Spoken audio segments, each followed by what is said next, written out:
जलवायु परिवर्तन या क्लाइमेट चेंज का नाम सुनते ही ना सबसे पहले दिमाग में क्या आता है? शायद सफेद पिघलते हुए ग्लेशियर, ध्रुवीय भालू या फिर समुद्र का बढ़ता हुआ जल स्तर। हाँ, बिल्कुल। अक्सर यही तस्वीरें दिखाई जाती हैं। हाँ, लेकिन आज की इस गहन चर्चा में जो तथ्य हम सामने रखने वाले हैं वो इस पूरी धारणा को एकदम पलट देगा। मतलब सच्चाई ये है कि ये संकट अब अंटार्कटिका में नहीं है, बल्कि ये हमारी किडनी के अंदर, हमारे खून में और अस्पतालों के इमरजेंसी वार्ड तक प्रवेश कर चुका है। सही बात है। और ये कोई भविष्य की चेतावनी नहीं है। बिल्कुल नहीं। और आज की हमारी ये चर्चा डॉक्टर नरेश त्रिहान के एक बहुत ही विस्तृत और महत्वपूर्ण लेख पर आधारित है। इस चर्चा का हमारा मुख्य उद्देश्य या कहें कि मिशन ये है कि हम जलवायु परिवर्तन को सिर्फ एक पर्यावरण के मुद्दे के चश्मे से देखना बंद करें। इसे अब एक सार्वजनिक स्वास्थ्य आपातकाल या पब्लिक हेल्थ इमरजेंसी के रूप में देखना बहुत जरूरी है, खासकर भारत जैसे देश के संदर्भ में।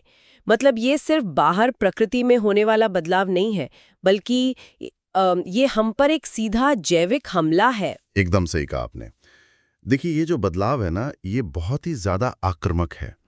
पर्यावरण और इंसानी शरीर विज्ञान को अलग अलग खानों में रखकर देखने की जो हमारी पुरानी आदत है, वो अब सच में खतरनाक हो चुकी है। हाँ। मेडिकल जगत में जो डेटा आज सामने आ रहा है ना, वो बहुत स्पष्ट कर रहा है कि हमारी बदलती आबोहवा और अस्पतालों में मरीजों के बढ़ते बोझ के बीच एक सीधा और बहुत ही साइंटिफिक कार्य कारण संबंध है।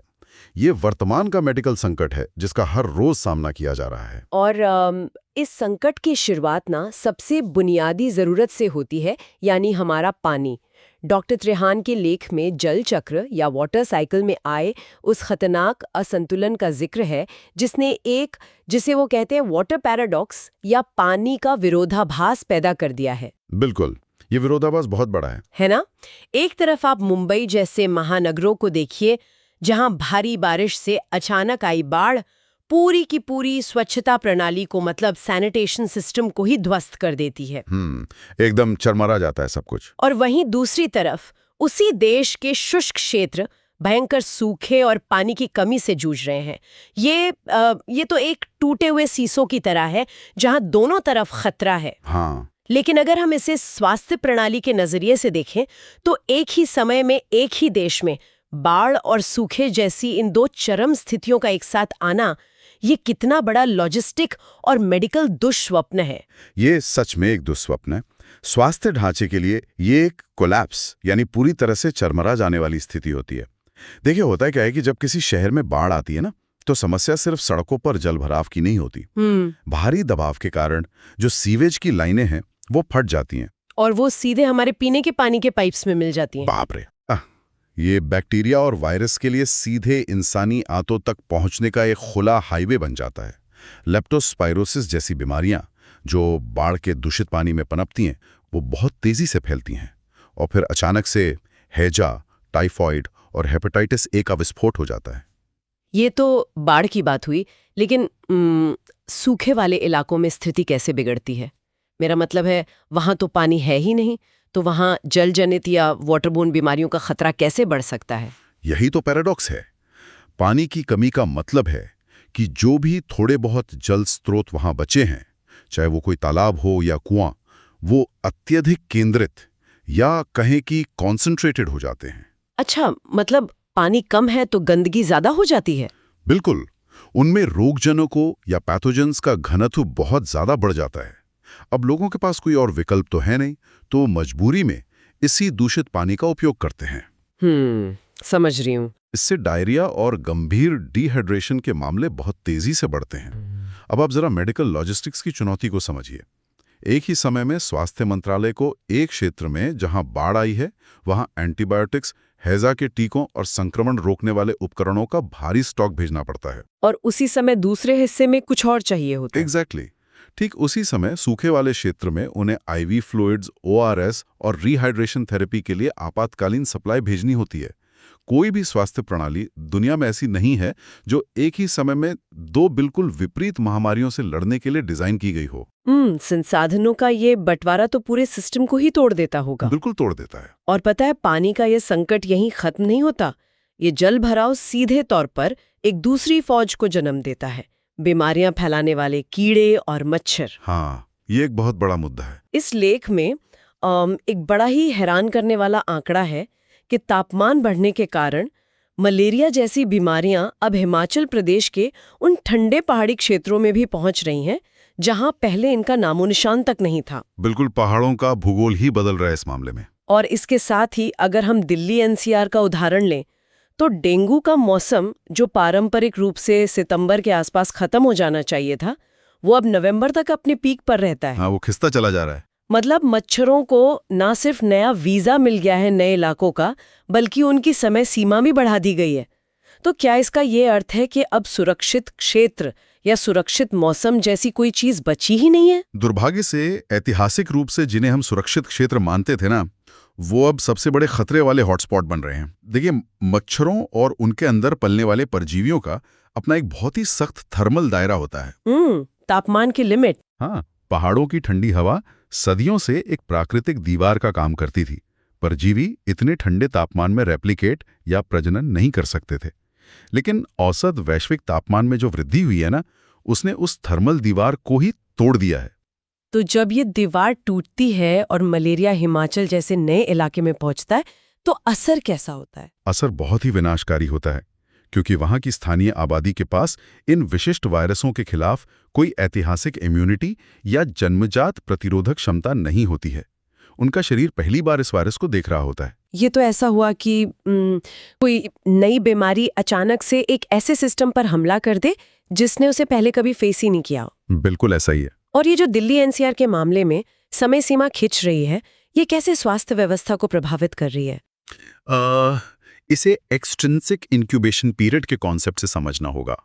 गर्म तापमान में मच्छर के अंदर वायरस बहुत तेजी से विकसित होता है। इसका मतलब है कि मच्छर जल्दी संक्रामक हो जाता है और अपनी जिंदगी में ज्यादा बार काटता है।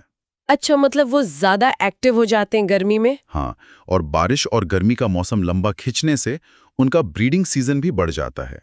अब अस्पतालों के नजरिए से देखिए, जो बेड, डॉक्टर और संसाधन आमतौर पर अक्टूबर-नवंबर में सर्दियों की श्वसन संबंधी बीमारियों जैसे अस्थमा या निमोनिया के लिए रिजर्व हो जाने चाहिए थे, वो बेड्स अभी भी डेंगू के मरीजों से भरे हुए हैं। बिल्कुल, ये जो ओवरलैप है ना बीमारियों का, ये अस्पतालों के बुनियादी ढांचे को पूरी तरह से पंगु बना देता है। सही कहा।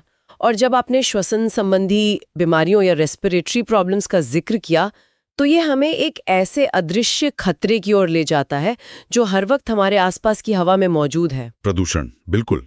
हाँ, लेख अत्यधिक गर्मी और एयर कंडीशनिंग यानी एसी के उपयोग के बीच एक बड़े ही घातक फीडबैक लूप की बात करता है। गर्मी से बचने के लिए एसी का अंधाधुंध इस्तेमाल होता है, जिससे ग्रीनहाउस गैस उत्सर्जन बढ़ता है और अंततः हवा में PM 2.5 जैसे सूक्ष्म प्रदूषकों का स्तर बढ़ जाता है। अब देखिए, ये प्रदूषक फेफड़ों में अस्थमा और COPD जैसी समस्याएं पैदा करते हैं। ये बात तो समझ में आती है। हाँ, ये तो सीधा कनेक्शन है। लेकिन इस लेख में एक जगह ये उल्लेख है कि हवा का ये प्रदूषण सीधे तौर पर क्रॉनिक किडनी रोग या क्रॉनिक किडनी डिजीज का कारण बन रहा है। बिल्कुल बन रहा है। मुझे यहाँ ना थोड़ा संदेह है। मतलब फेफड़ों तक तो बात समझ में आती है कि भाई हम सांस ले रहे हैं, हवा अंदर जा रही है, लेकिन हवा में तैरने वाले ये छोटे कण हमारी किडनी तक कैसे पहुंच सकते हैं और उसे काम करने से कैसे रोक सकते हैं? ये कोई सीधा रास्ता तो है नहीं। देखिए, ये ना काफी जटिल माइक्रोबायोलॉजिकल प्रोसेस है। PM 2.5 कोई साधारण धूल नहीं है। ये कण इतने छोटे होते हैं, मतलब इंसानी बाल की मोटाई से भी कई गुना छोटे, कि ये फेफड़ों के एल्वियोली, जो हमारे शरीर का प्राकृतिक एयर फिल्टर है, उसे बहुत आसानी से चकमा दे देते हैं। अच्छा, मतलब वो फिल्टर में फंसते नहीं है? नहीं, वो इतने बारीक हैं कि वो फिल्टर पार करके सीधे हमारे रक्त प्रवाह या ब्लड स्ट्रीम में घुस जाते हैं। अरे बाप रे। अब ध्यान देने वाली बात यह है कि पूरे शरीर का खून अंततः फिल्टर होने के लिए कहाँ जाता है? किडनी में। हाँ, किडनी ही तो खून साफ करती है। बिल्कुल। किडनी के अंदर लाखों सूक्ष्म फिल्टर होते हैं, जिन्हें मेडिकल भाषा में ग्लोमेरुलस कहा जाता है। अब जब ये भारी धातुओं और जहरीले रसायनों से भरा हुआ दूषित खून किडनी के उन बेहद नाजुक फिल्टर से गुजरता है ना, तो ये ऑक्सीडेटिव स्ट्रेस और गंभीर सूजन पैदा करता है। तो इसका मतलब है कि ये सिर्फ फेफड़ों की समस्या नहीं रही, बल्कि ये जो हवा है ये हमारे पूरे खून को ही जहरीला कर रही है। एकदम सही। और ये एंडोथेलियल डिस्फंक्शन का कारण बनता है, जहां रक्त वाहिकाओं की अंदरूनी परतें ही डैमेज हो जाती हैं। लगातार इस जहरीले खून को फिल्टर करने की कोशिश में किडनी के वो सूक्ष्म फिल्टर जाम होने लगते हैं। उनमें फाइब्रोसिस हो जाता है और वो नष्ट हो जाते हैं। मतलब सोचिए, एक व्यक्ति जिसने जीवन में कभी सिगरेट नहीं पी, जिसे कोई डायबिटीज या ब्लड प्रेशर की शिकायत नहीं है, वो सिर्फ एक प्रदूषित शहर में सांस लेने भर से क्रॉनिक किडनी रोग का शिकार हो रहा है। ये तो सच में डरावना है। हाँ, ये इस बात का सबसे बड़ा सबूत है कि पर्यावरण कैसे हमारे अंगों को भौतिक रूप से नष्ट कर रहा है। और अंगों के इस सीधे भौतिक विनाश की बात करें ना, तो लेख का जो अगला हिस्सा है वो खुद अत्यधिक गर्मी या एक्सट्रीम हीट के बारे में है। Heat waves. हाँ, उड़ीसा और तेलंगाना जैसे राज्यों में हीट स्ट्रोक के मामलों में जो भारी वृद्धि हुई है वो इसका सीधा उदाहरण है। लेकिन सबसे डरावना कॉन्सेप्ट जो मुझे इस लेख में लगा वो है नो रिकवरी विंडो। हाँ, ये बहुत ही क्रिटिकल पॉइंट है। मुंबई और दिल्ली जैसे शहरों में अब रात का तापमान भी इतना ज्यादा रहता है कि दिन भर की भीषण गर्मी झेलने के बाद इंसान के शरीर को रात में कूल डाउन होने का या अपनी मरम्मत करने का मौका ही नहीं मिलता। बिल्कुल नहीं मिलता। अगर एक मशीन की बात हो, एक इंजन की तरह से देखें, तो ये समझा जा सकता है कि 24 घंटे बिना रुके चलने से इंजन सीज हो जाएगा। लेकिन इंसानी शरीर विज्ञान या फिजियोलॉजी में ये नो रिकवरी विंडो वास्तव में कैसे काम करती है, ये शरीर को अंदर से कैसे तोड़ती है? इसे ना शरीर के थर्मो रेगुलेशन के सिद्धांत से समझा जा सकता है। इंसानी शरीर हमेशा अपने कोर तापमान को लगभग 37 डिग्री सेल्सियस के आसपास बनाए रखने का प्रयास करता है। बॉडी का अपना एसी। हाँ, जब बाहर बहुत ज्यादा गर्मी होती है तो शरीर एक रक्षात्मक तंत्र अपनाता है जिसे वासोडाइलेशन कहते हैं। इसमें शरीर की रक्त वाहिकाएं चौड़ी हो जाती हैं और हृदय बहुत तेजी से धड़कने लगता है। अच्छा, हृदय तेज धड़कता है ताकि खून को पंप कर सके। बिल्कुल, हृदय तेजी से काम करता है ताकि खून को त्वचा की सतह तक धकेला जा सके, जहां पसीने के वाष्पीकरण से खून ठंडा हो सके। मतलब शरीर को ठंडा रखने के लिए हमारे हृदय को अतिरिक्त काम करना पड़ रहा है। सही। अब दिन के समय तो हृदय इस कार्डियोवैस्कुलर स्ट्रेन को सह लेता है। प्राकृतिक चक्र के अनुसार होता यह है कि रात में तापमान गिरना चाहिए ताकि शरीर आराम कर सके। हाँ, ताकि हृदय गति सामान्य हो सके। लेकिन जब नो रिकवरी विंडो होती है, यानी रात में भी जब भीषण गर्मी होती है, तो हृदय को 24 घंटे इसी आपातकालीन स्थिति में काम करना पड़ता है। बाप रे, 24 घंटे? हाँ, शरीर की थर्मो रेगुलेशन प्रणाली पूरी तरह से थक जाती है। लगातार ऊंचे तापमान से कोशिकाओं या सेल्स के स्तर पर प्रोटीन टूटने लगते हैं। हृदय, मस्तिष्क और किडनी जैसे प्रमुख अंगों को पर्याप्त ऑक्सीजन नहीं मिल पाती, क्योंकि सारा खून तो त्वचा की तरफ जा रहा है उसे ठंडा करने के लिए। बिल्कुल सही पकड़ा आपने। और ये जो अंगों को ऑक्सीजन ना मिलना है, ये धीरे धीरे इंसान को मल्टी ऑर्गन फेलियर की तरफ ले जाता है। हे भगवान। लेख में इस स्थिति का एक विशेष प्रभाव गर्भवती महिलाओं और शिशुओं पर भी बताया गया है। अत्यधिक गर्मी और प्रदूषण का सीधा संबंध समय से पहले जन्म या प्रीटर्म बर्थ और जन्म के समय बच्चों के कम वजन से जुड़ा गया है। ये बहुत ही संवेदनशील मुद्दा है। शरीर का ये जो थर्मो रेगुलेशन सिस्टम जिसकी आपने बात की, ये गर्भ में पल रहे बच्चे को कैसे नुकसान पहुंचाता है? देखिए, गर्भावस्था के दौरान माँ का हृदय पहले से ही 2 जीवों को रक्त पहुंचाने का भारी काम कर रहा होता है। अब जब भीषण गर्मी में माँ का शरीर खुद को ठंडा करने के लिए संघर्ष करता है, तो जैसा मैंने बताया, त्वचा की ओर रक्त का प्रभाव बढ़ जाता है। इस प्रक्रिया में शरीर एक शंटिंग मैकेनिज्म का उपयोग करता है। वो कम महत्वपूर्ण अंगों से खून खींचने लगता है। तो क्या वो बच्चे से खून खींच लेता है? दुर्भाग्यवश ऐसे अत्यधिक तनाव की स्थिति में प्लेसेंटा यानी गर्भनाल की ओर जाने वाला रक्त प्रवाह कम हो जाता है। मेडिकल टर्म्स में इसे प्लेसेंटल इस्कीमिया कहते हैं। ओहो। इससे भ्रूण को अचानक पर्याप्त ऑक्सीजन और पोषक तत्व मिलना बंद हो जाते हैं। ये तो अंदर एक तरह की इमरजेंसी हो गई। बिल्कुल। और इस संकट से बचने के लिए माँ का शरीर तनाव वाले हार्मोन छोड़ता है, जो समय से पहले डिलीवरी की प्रक्रिया को ट्रिगर कर देते हैं। इस तरह एक नवजात शिशु जन्म लेने से पहले ही, दुनिया में आने से पहले ही जलवायु परिवर्तन का सीधा शिकार बन जाता है। ये सच में बहुत ही भयानक तस्वीर है। और जब हमारा शरीर इतनी गर्मी, प्रदूषण और नई नई बीमारियों से जूझ रहा हो, तो जाहिर है उसे इस सब से लड़ने के लिए बहुत ही मजबूत इम्यूनिटी चाहिए। बिल्कुल, ढाल मजबूत होनी चाहिए। और वो इम्यूनिटी हमें अच्छे पोषण से मिलती है।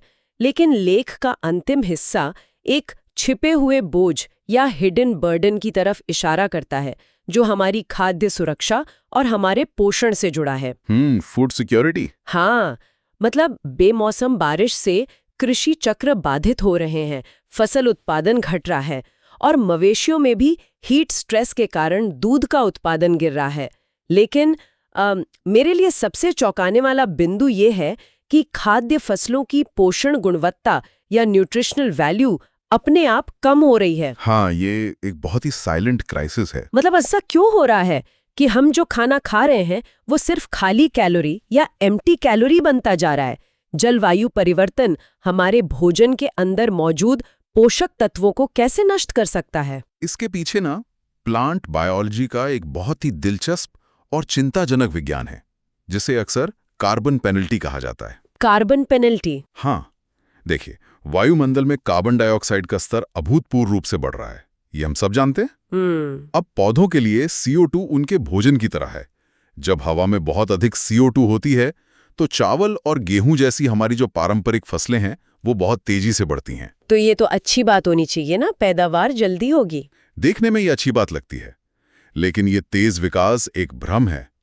पौधे तेजी से बढ़ते हुए भारी मात्रा में कार्बोहाइड्रेट यानी स्टार्च और शुगर का निर्माण तो कर लेते हैं, लेकिन वो मिट्टी से उस अनुपात में आवश्यक खनिज नहीं सोख पाते। अच्छा, मतलब फसलें आकार में बड़ी और भारी हो रही हैं, लेकिन अंदर से खोखली हैं। एकदम सही।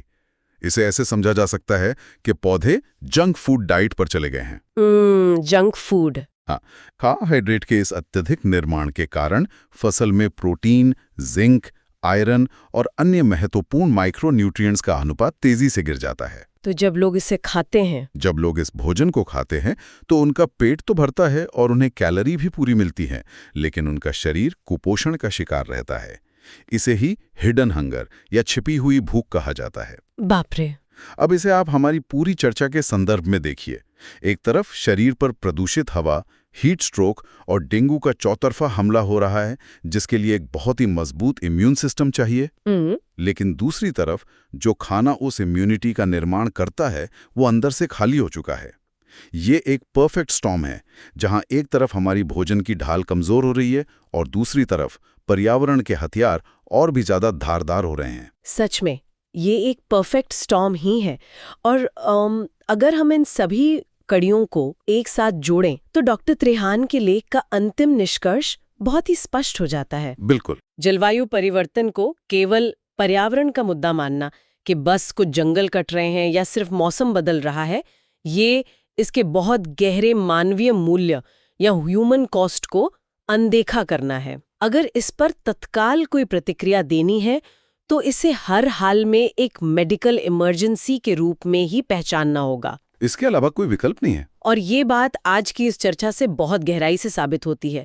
पानी का जल भराव एक लॉजिस्टिक संकट बन गया, पहाड़ों का बदलता तापमान मच्छरों का नया घर बन गया, AC की हवा ने हमारी किडनी को जाम कर दिया, रात की गर्मी ने हृदय गति को सामान्य होने का मौका नहीं दिया और अतिरिक्त कार्बन ने हमारे भोजन को ही खोखला कर दिया। ये पूरा का पूरा जो चक्र है, ये साबित करता है कि अब हमें मौसम की रिपोर्ट देखने का अपना नजरिया बदलना होगा। कैसे?